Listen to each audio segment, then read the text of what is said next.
প্রিয় শিক্ষার্থী বন্ধুরা, সূর্য কুৎসিত হাতে গঞ্জে নগদ চা কিনেছিল। তোমাদের কি মনে হচ্ছে আমি পাগলের প্রলাপ বকছি? না শিক্ষার্থী বন্ধুরা, আমি পাগলের প্রলাপ বকছি না। আমি গত ক্লাসে তোমাদেরকে জানিয়েছিলাম বা শিখিয়েছিলাম বাংলা শব্দের শ্রেণী বিভাগ। এখন বাংলা শব্দের শ্রেণী বিভাগে আমরা আগের পর্বে শুধু আগের ক্লাসে দুটো ভাগ শিখেছিলাম। একটা হচ্ছে শিখেছিলাম অর্থগত শ্রেণী বিভাগ আর গঠনমূলক শ্রেণী বিভাগ। তাহলে আমরা কি পড়েছিলাম? শব্দের শ্রেণী বিভাগ। শব্দের শ্রেণী বিভাগ। কিন্তু আমাদের একটা ভাগ বাকি ছিল, সেটা হচ্ছে উৎসমূলক শ্রেণী বিভাগ। এখন উৎসমূলক শ্রেণী বিভাগ যেটা আমাদের বাকি ছিল, মনে করো আমাদের এখান থেকে একটা পার্ট হয়ে গেছে, দুটো পার্ট হয়ে গেছে, কিন্তু আমাদের 3 পার্ট এই উৎসমূলক শ্রেণী বিভাগ এটা আমাদের থেকে গেছে। এটা আমরা পড়বো আজকে। এখন আমি তোমাদেরকে একটা লাইন বলেছি, সে লাইনটা কি বলেছি? সূর্য কুৎসিত হাতে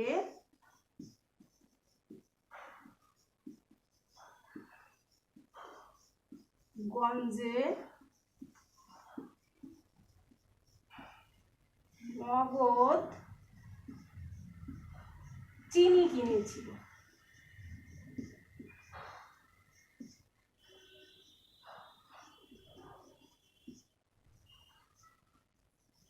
যাক, এখন শিক্ষার্থী বন্ধুরা, আমরা এখানে কিছু শব্দ দেখতে পাচ্ছি, হয়তো একটু অমিল আছে, বলতে পারো এটা আমাদের একটা পড়ানো কৌশল। তো আমরা প্রথম শব্দটা যদি ধরি, এটা হচ্ছে সূর্য। এই শব্দটাকে বলা হবে সূর্য। তাহলে সূর্য শব্দটি কোন শব্দ? আমরা জানি সূর্য হচ্ছে সংস্কৃত শব্দ। সংস্কৃত থেকে এটা বাংলায় এসেছে। সংস্কৃত থেকে বাংলায় এসেছে। এখন সংস্কৃত থেকে বাংলায় যে শব্দগুলো এসেছে সেই শব্দগুলোকে আমরা বলি হচ্ছে তৎসম শব্দ। তো সংস্কৃত থেকে সরাসরি বাংলায় শব্দগুলো থেকে সরাসরি, শুধু এটুকুই লিখলাম আমি, সরাসরি যেগুলো বাংলায় এসেছে সেগুলো হচ্ছে তৎসম শব্দ। শিক্ষার্থী বন্ধুরা, তৎসম এটি একটি পারিভাষিক শব্দ। তো তৎসম পারিভাষিক কি জিনিস সেটা আমরা পরে আসবো, কিন্তু এখানে তৎ মানে হচ্ছে তার, আর সম অর্থ হচ্ছে সমান। তাহলে তৎসম তার সমান, কার সমান? সংস্কৃতের সমান। তাহলে সূর্য সংস্কৃত থেকে ডাইরেক্ট এসেছে তৎসম শব্দে। তাহলে এটা তৎসম শব্দ, তার সমান। সূর্য হচ্ছে সংস্কৃত শব্দ, এটা এসেছে সংস্কৃত থেকে বাংলায়, তাই এটা হচ্ছে তৎসম শব্দ। তো এরকম বন্ধুরা আরো তৎসম শব্দ আছে, যেমন চন্দ্র, সূর্য, নক্ষত্র, ভবন। কিন্তু এত শব্দ তো আমাদের মনে রাখতে গেলে কষ্ট হয়, আমাদের মুখস্থ করতে কষ্ট হয়। তাহলে যদি আমরা একটা কৌশল ব্যবহার করি, হয়তো আমাদের শব্দগুলো মনে থাকবে। তো বন্ধুরা, যদি এরকম একটা ছড়া আমরা মুখস্থ করি, দেখো তো, হস্তে যদি থাকে শক্তি, চন্দ্র, সূর্য, নক্ষত্র করবে ভক্তি।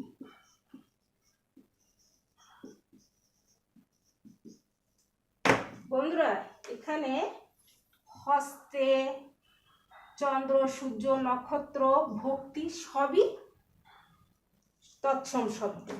আবার দেখো তোমাদের এনসিটিভির যে বইতে আছে এখানে ভবনের, মনুষ্য, পাত্র ধর্ম লাভ করে।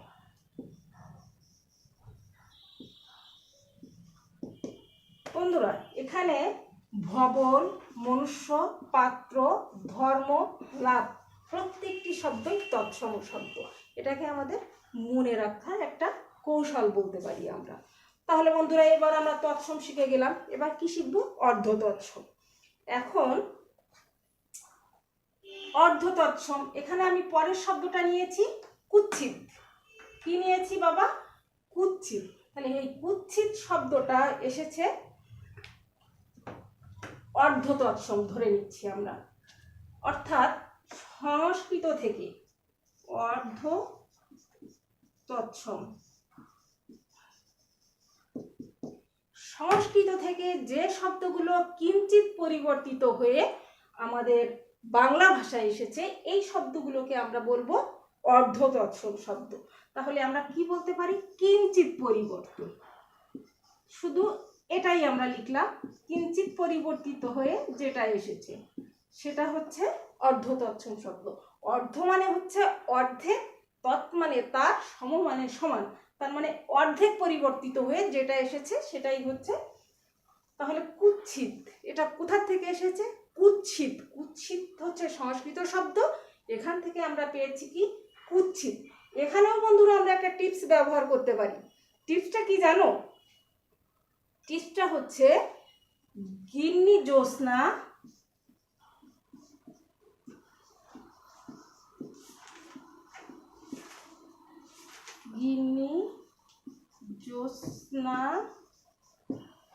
কুৎসিত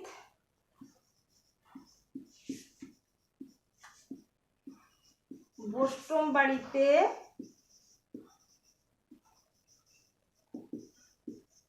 শ্রাদ্ধ খেতে যান। ভাষাগুলো শুনতে তোমাদের কাছে ভালো নাও লাগতে পারে। শ্রাদ্ধ খেতে যান, এখানে তোমাদের যে বইয়ে মূল বইয়ের শব্দগুলো গিন্নি, জ্যোৎস্না, কুৎসিত, বৈষ্ণব, শ্রাদ্ধ সবগুলোই হচ্ছে অর্ধ তৎসম শব্দ। শিক্ষার্থী বন্ধুরা এর মূল শব্দ সংস্কৃত শব্দ হচ্ছে গিন্নি গৃহিণী, জ্যোৎস্না জ্যোৎস্না, কুৎসিত কুৎসিত, বৈষ্ণব বৈষ্ণব, আর শ্রাদ্ধ মানে হচ্ছে শ্রাদ্ধ। তাহলে শয় রফলা আকার দয় ধয় শ্রাদ্ধ। তাহলে অর্ধ তৎসম হয়ে গেল আমাদের। বন্ধুরা আমরা এবার উপর থেকে একটু মুছে দিই, তা না হলে আমরা পরের গুলো লিখতে পারবো না।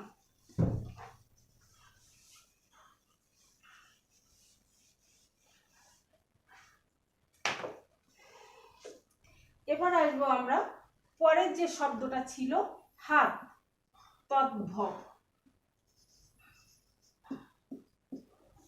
অর্থাৎ উৎসমূলক শ্রেণী বিভাগে আমরা আগে পেয়েছি তৎসম, তারপর পেয়েছি অর্ধ তৎসম, এবার হচ্ছে তদ্ভব। হাত আমরা পেয়েছি, ওখানে পরের শব্দটা হচ্ছে হাত, কিন্তু তৎ অর্থ তার আর ভব অর্থ উৎপন্ন।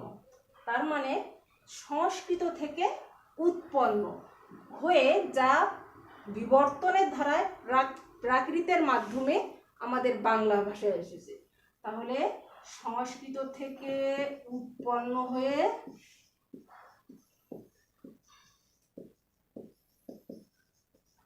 বিবর্তনের ধারায়, এটুকুই লিখলাম, প্রাকৃতের মাধ্যমে পরিবর্তিত হয়ে বাংলা ভাষা এসেছে, সেই শব্দগুলোকে আমরা কি বলবো?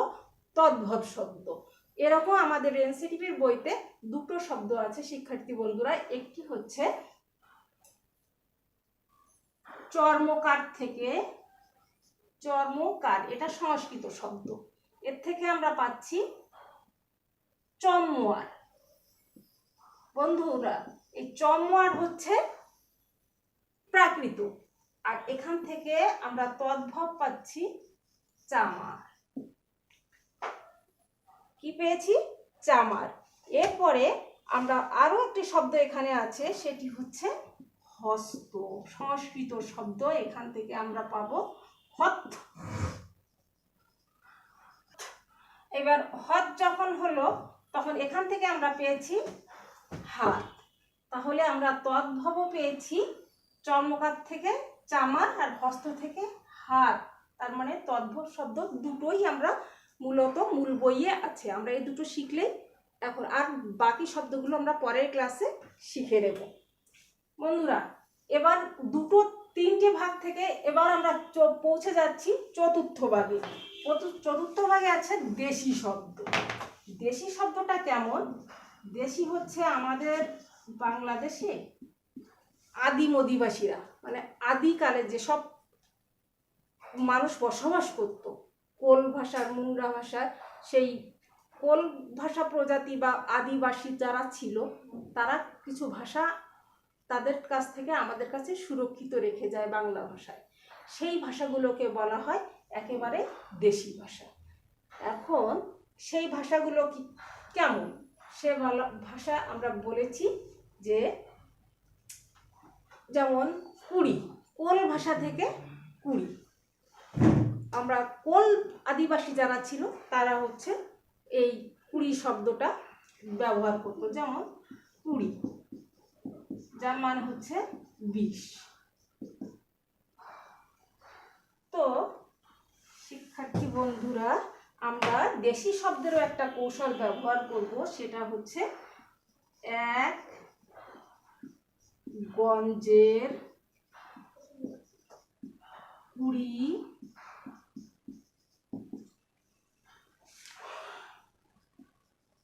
ডাগর টোপর মাথায় দিয়ে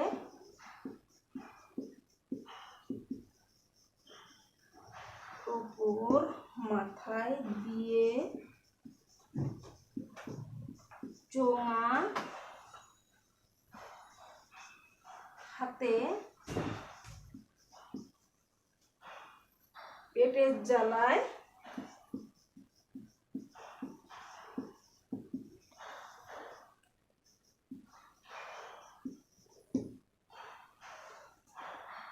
চুলা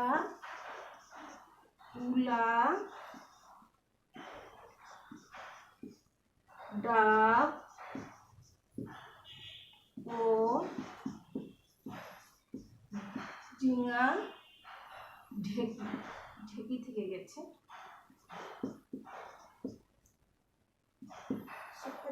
ওটা এই পাশে দিই, ও ঢেকি নিয়ে যায়।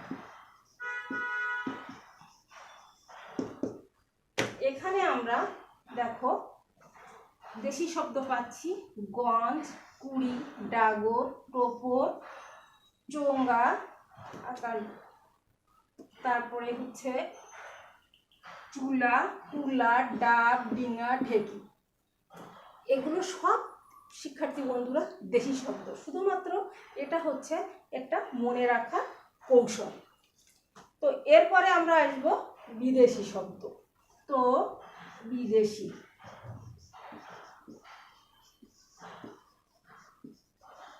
গত ক্লাসে আমি তোমাদেরকে বলেছি বিদেশিরা আমাদের দেশ সংস্কৃতিগতভাবে, রাজনৈতিকভাবে, বাণিজ্যিকভাবে আমাদের দেশে বহুবার আগমন করেছে এবং বহু জায়গা থেকে আগমন করেছে। ফার্সিরা এসেছে, ইংরেজরা এসেছে, ওলন্দাজরা এসেছে, পর্তুগিজরা এসেছে।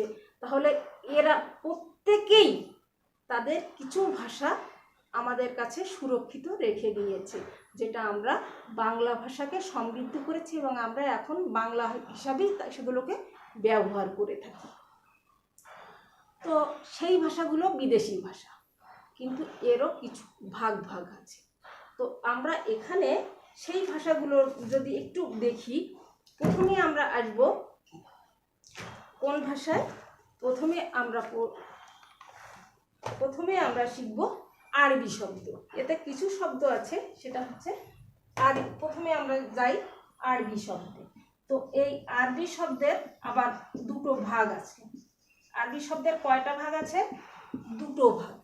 একটা হচ্ছে ধর্ম সংক্রান্ত শব্দ, আর একটা হচ্ছে প্রশাসনিক শব্দ। ধর্ম সংক্রান্ত শব্দ এটা তোমরা শুনলেই বুঝতে পারবে। ধর্ম সংক্রান্ত শব্দটা যেমন হচ্ছে আজান, ইসলাম, ঈমান, এগুলো ধর্ম সংক্রান্ত শব্দ, তোমরা শুনলেই বুঝতে পারবা যে এগুলো হচ্ছে আরবি শব্দ। এবার প্রশাসনিক শব্দ। প্রশাসনিক শব্দে মানে আমাদের দেশে যেমন অফিস আদালত আমরা ব্যবহার করি, এখন আমরা বলি অফিস আদালত, কিন্তু আদালতটা মূলত আরবি শব্দ। আলেম, ইনসান, এগুলো হচ্ছে উকিল, এগুলো সবই প্রশাসনিক শব্দ। তাহলে আরবি শব্দ গেল। এরপর আমরা পেয়ে যাচ্ছি আরবি শব্দের পরে ফার্সি শব্দ। ফার্সি শব্দ,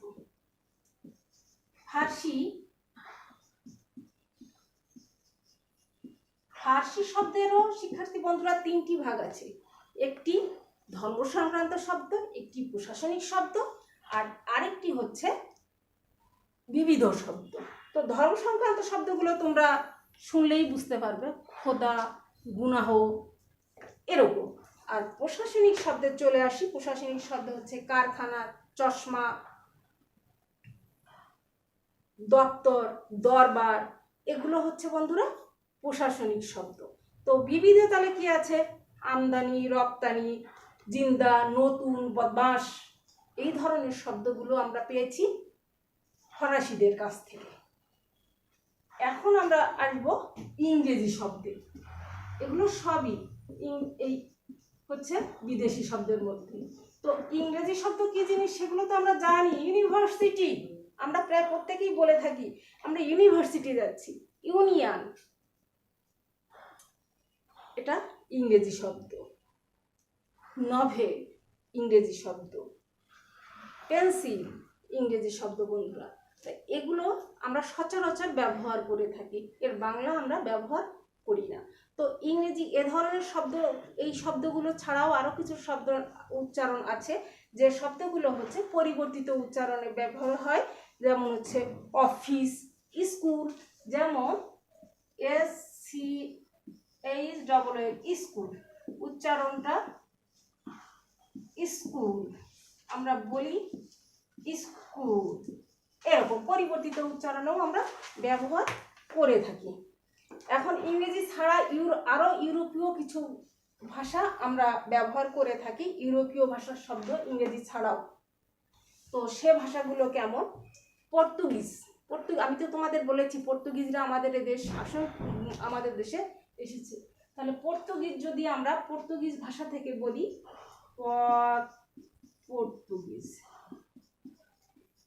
পর্তুগিজ থেকে সাধারণত দেখা যায় প্রায় সময়ই আমাদের পরীক্ষায় একটা শব্দ থাকে। তো পর্তুগিজ শব্দ ব্যবহারের ক্ষেত্রে আমরা একটা টিপস ব্যবহার করতে পারি। এটা মনে রাখার জন্য তোমাদের মনে হয় ভালো হবে। পর্তুগিজ বেশ কয়টা শব্দ আছে বইতে। পর্তুগিজ পাদ্রি,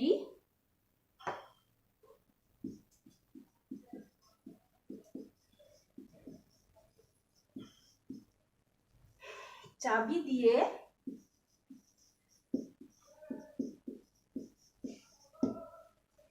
গির্জা খুলল এবং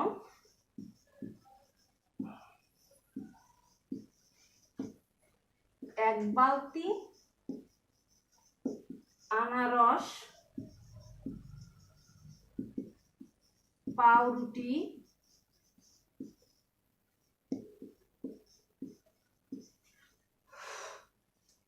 গুদামের আলমারিতে রাখে।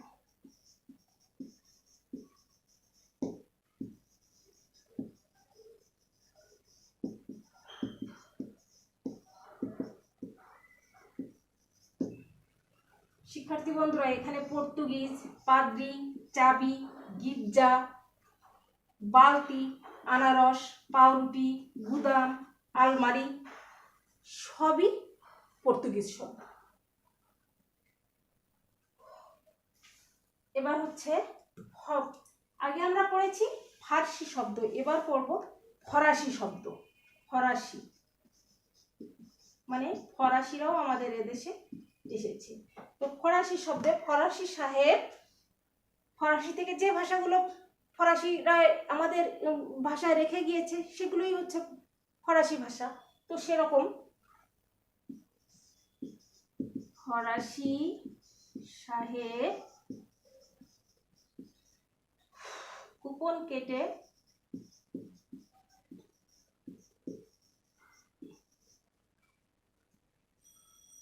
ডিপো ও রেস্তোরাঁয় কার্তুজ আনেন। এখানে ফরাসি ভাষা থেকে আমরা নিচ্ছি কুপন, ডিপো, রেস্তোরাঁ, কার্তুজ। কি কি নিয়েছি? ফরাসি কুপন, ডিপো, রেস্তোরাঁ, কার্তুজ। এরপর আছে ওলন্দাজ। এবার ওলন্দাজে আছে, শিক্ষার্থী বন্ধুরা আমরা নিজেরা তাস না খেললেও আমরা আশেপাশে হাটে বাজারে অনেক সময় তাস খেলতে দেখেছি। এই তাসের ইস্কাপন, রুইতন, টেক্কা, হরতল যে শব্দগুলোই আছে সেই শব্দগুলো সবগুলোই ওলন্দাজ শব্দ। আমাদের যখন ওলন্দাজ শব্দ যখন মনে করব, ওলন্দাজ আর তাস একসাথে মনে করতে হবে। ওলন্দাজের সাথে তাসের সাথে একটা গভীর সম্পর্ক আছে। এটা মাথায় রাখলেই মাথায় থাকবে যে আমাদের ওলন্দাজ শব্দগুলো কি। এবার অন্যান্য ভাষার শব্দ আছে, গুজরাটি আছে, খদ্দর, হরতাল, পাঞ্জাবি আছে, তুর্কি আছে, চীনা আছে, চাচিনি, জাপানি আছে, রিক্সা, হিরিগিরি, এরকম। শিক্ষার্থী বন্ধুরা মিশ্র শব্দ আছে এরপরে কোনো কোনো, যেমন তাহলে আমাদের কি হলো, আমরা উচ্চমূলক শব্দের যে 5টা ভাগ সেগুলো কিন্তু আমরা হয়ে গেছে আমাদের। তৎসম, অর্ধ তৎসম, তদ্ভব, দেশি আর বিদেশি। তো এই শব্দগুলো আমরা জেনে ফেলেছি। এখন কিছু কিছু শব্দ আমরা উচ্চারণ করি, যে শব্দগুলো আমরা বলে থাকি যার কোনো অফিস আদালত একসাথে শব্দদ্বৈত, মানে দুটো একসাথেই বলি। অফিস ইংরেজি শব্দ, আদালত ফার্সি শব্দ, আরবি শব্দ। তাহলে অফিস আর আদালত একসাথে যোগ হয়েছে অফিস আদালত। তাহলে এটা কি মিশ্র শব্দ, অর্থাৎ শব্দদ্বৈত সৃষ্টি করেছে অফিস আদালত। এটাকে বলা হবে মিশ্র শব্দ। ঠিক এরকম যে শব্দগুলো আমরা ব্যবহার করি এগুলো মিশ্র শব্দ। শিক্ষার্থী বন্ধুরা পারিভাষিক বলে একটা শব্দ আমি আগেই বলেছি যে পারিভাষিক শব্দ বলে একটা শব্দ আছে। তো পারিভাষিকটা কি জিনিস? পারিভাষিক হচ্ছে বাংলা ভাষায় প্রচলিত বিদেশি শব্দের ভাবানুবাদ। বাংলা ভাষায় প্রচলিত বিদেশি শব্দের ভাবানুবাদ, যেটা ভাবানুবাদমূলক সেটা হচ্ছে পারিভাষিক শব্দ। এই পারিভাষিক শব্দের মধ্যে আছে যেমন অক্সিজেন, উদ্যান, হাইড্রোজেন। অক্সিজেন হচ্ছে অম্লজান, উদ্যান হাইড্রোজেন, এটা হচ্ছে পারিভাষিক শব্দ। এগুলো আমি আগেই বলেছি শিক্ষার্থী বন্ধুরা, তৎসম একটি পারিভাষিক শব্দ। তো আজকে আমার এই সামান্য কথায় তোমরা কি বুঝলে আমি জানি না। আমার এই কৌশলগুলো যদি তোমাদের মনে থাকে, আমার মনে হয় তোমরা পরীক্ষায় ভালো করতে পারবে। এবং তোমাদের টিকে সাধারণত দেখা যায় নৈবেত্তিকে একটি শব্দ আসে যে এটি কোন ভাষার শব্দ। তো কৌশলগুলো মনে রাখলে শিক্ষার্থী বন্ধুরা মনে হয় যে তোমরা উপকৃত হবে। আজ এ পর্যন্তই, দেখা হবে তোমাদের সাথে আগামী ক্লাসে।